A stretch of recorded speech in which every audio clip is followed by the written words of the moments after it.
Olá pessoal, tudo bom? Vamos estar dando início aí ao nosso curso de nulidades processuais penais, ok? josebrito.com.br, esse é o nosso site, professor@josebrito.com.br, o nosso e-mail, e a nossa plataforma que você já está acessando, martinsbrito.eadplataforma.com. Qualquer um desses canais aí você pode deixar a sua dúvida, seu questionamento, e a gente vai tirando aí. Hoje nós já vamos estar iniciando a primeira aula, onde nós vamos estar tratando aqui da nulidade, das nulidades do processo penal, que está no artigo 563 ao 573 do Código de Processo Penal. Nós vamos estar estudando todos esses artigos. E o objetivo é apresentar para vocês, tanto na teoria como na prática, a gente deve agir quando estiver atuando, ok? Então, é um assunto que cai muito em provas, concursos, na sua faculdade, enfim. E no caso prático, então, nem se fala, né? Isso aí está sempre acontecendo. E eu preciso, antes de entrar efetivamente no mérito do estudo, fazer algumas ponderações para a gente poder ficar mais situado, mais homogêneo, todo mundo aí estudando no mesmo patamar, ok? Uma coisa que nós temos que começar a pensar lá no processo, é qual é o sistema adotado, por exemplo, no nosso direito processual penal. Nosso país adota qual sistema? O sistema inquisitivo, o sistema acusatório, o sistema misto? Não vou aqui ficar conceituando cada um, até porque esse não é o propósito, mas eu tenho certeza que vocês já têm esse conhecimento, porém, só relembrando o que vocês já sabem, já estudaram ou estão estudando. Com a entrada da Constituição em 1988, e agora com o pacote anticrime, que foi estabelecido o juiz das garantias, em que pese está suspenso pela decisão lá do STF, mas uma hora isso vai voltar a funcionar, nós temos o sistema acusatório, pelo menos tecnicamente previsto na Constituição, nós temos o sistema acusatório. Na prática, José Carlos, como que isso funciona? Na prática, a gente sabe que é uma dor de cabeça tremenda, E aí a gente sabe muito bem que muitos magistrados, promotores de justiça, rasgam o nosso Código de Processo Penal, rasgam a Constituição Federal, e aí cabe você, advogado, defesa, a se virar nos 30, se virar aí para tentar solucionar esse problema. Isso é muito ruim, porque traz uma instabilidade jurídica e social, que as pessoas ficam sem entender exatamente o que é correto ou o que não é. Aqui no Brasil, eu até costumo falar que a gente não tem um Código de Processo Penal unificado, Parece que cada gabinete, aí, cada juiz tem o seu próprio Código de Processo Penal. E a gente fica numa luta para tentar solucionar esse problema. Mas faz parte e vamos enfrentar isso. Como que a gente enfrenta isso? Estando bem preparado, tendo conhecimento técnico. Já falei isso 10 vezes, 20 vezes, e não me canso de repetir: advogado não precisa ficar estressado, advogado não grita, advogado não fica esperneando, advogado age com técnica, com eficiência, com eficácia. Por isso o conhecimento é de fundamental importância, ok? Bom, dentro desse contexto aí, a ideia quando a gente fala de um sistema acusatório é porque, pelo menos, a essência desse sistema acusatório é manter o juiz afastado das partes. Como falo partes, acusação e defesa. Então o juiz deveria estar afastado dessas partes, observando as partes duelarem, num bom sentido, e ao final do término desse duelo, ser levado aquele conjunto de provas que está inserido nos autos do processo para que o juiz possa decidir. Porém, a gente se vê aí, por força do artigo 157 do Código de Processo Penal, suposto princípio da verdade real, que a gente sabe que isso não existe, né? Mas ainda insistem ainda em manter esse cara aí. E aí alguns ficam agarrados aí no passado inquisitório e por aí vai. Bom, certo é que eu tenho um sistema acusatório e eu tenho que pensar no processo. Um outro detalhe, tá, gente? Eu não vou entrar no mérito aqui de quando é que é instaurado ou instalado o processo penal. A partir da denúncia, a partir do recebimento da denúncia, essas questões, sinceramente, eu acho que é mais doutrina, mais para a gente estar tomando um café e ficar discutindo, do que batendo um bom papo saudável para quem gosta, do que prática mesmo. Então, veja bem, deflagrada a ação penal, vou partir desse princípio, e recebida essa denúncia, que é a peça vestibular, a petição inicial no processo penal, se instaura lá o processo e o juiz manda citar o réu para ele constituir advogado, e esse advogado vai apresentar a sua defesa técnica, enfim, vai praticar todos os atos necessários que fazem parte do mundo da advocacia ou da defensoria pública, se o réu tiver contratado, por exemplo, um defensor público. Então, nesse caso aí, gente, o que a gente começa a observar, né? Se existe um processo, ele já iniciou com a deflagração da ação penal e deu continuidade com o recebimento dessa denúncia através do magistrado, o que nós estamos percebendo aqui? Que existe um início, né? Um início, e vai ter um quê? Um fim. Então nós temos aqui um processo penal nascendo com o objetivo de chegar ao final para ele morrer, ok? E aí esse processo penal ele vai chegar ao seu fim com uma sentença penal, seja ela condenatória ou absolutória, e mais, transitada em julgado. Porque quando o juiz oferece lá a sentença, seja absolutória, seja condenatória, o processo, se não transitar em julgado na primeira instância, ele ainda não terminou.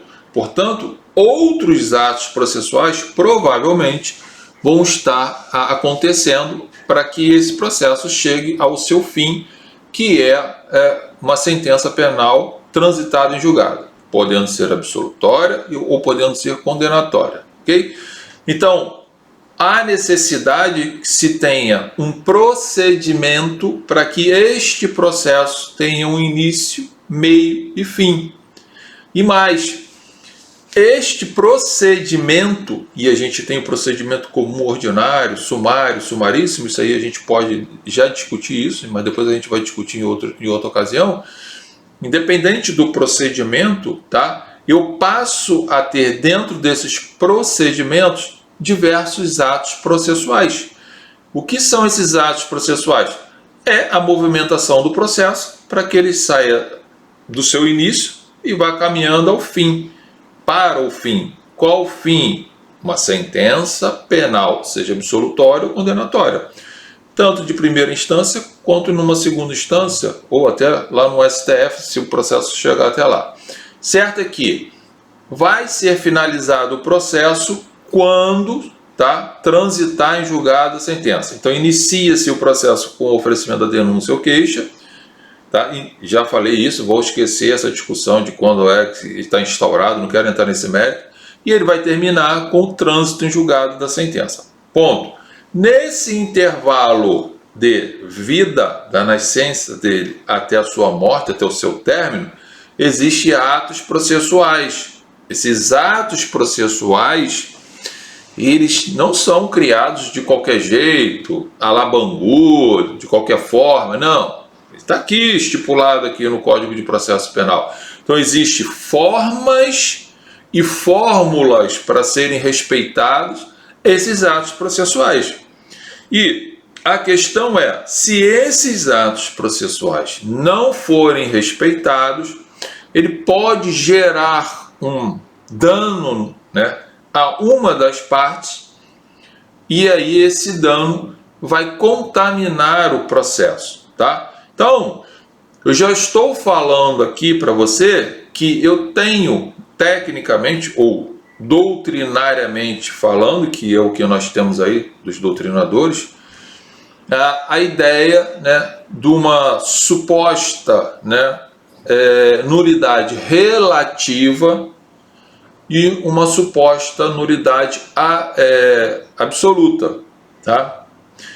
E aí são vários conceitos, várias pessoas escrevendo de tudo, né?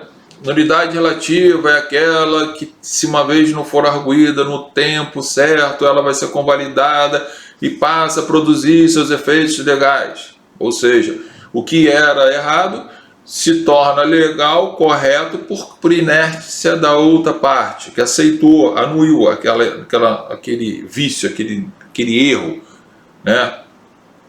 A nulidade absoluta, não, essa nulidade absoluta ela é tão grave que há necessidade, né, há possibilidade de ser arguída em qualquer tempo, em grau de jurisdição. Gente, isso a gente vai estar falando lá na frente, tá? Eu já vou logo antecipar aqui a minha posição para a gente deixar bem claro, porque eu vejo isso na prática. Tem muitas coisas no direito que funcionam muito na teoria e na doutrina para a gente estar tomando um café, ficar filosofando, pensando, debatendo. Isso é bacana, isso é legal, isso é saudável. Mas quando vai para a prática, como é que isso fica? Como é que isso funciona? Né? Para a prática a gente vê que nós temos atos processuais que eles não são respeitados nas suas formas de serem realizados ou nas suas fórmulas, e esses atos processuais, por muitas vezes, não geram prejuízo para uma das partes. Bom,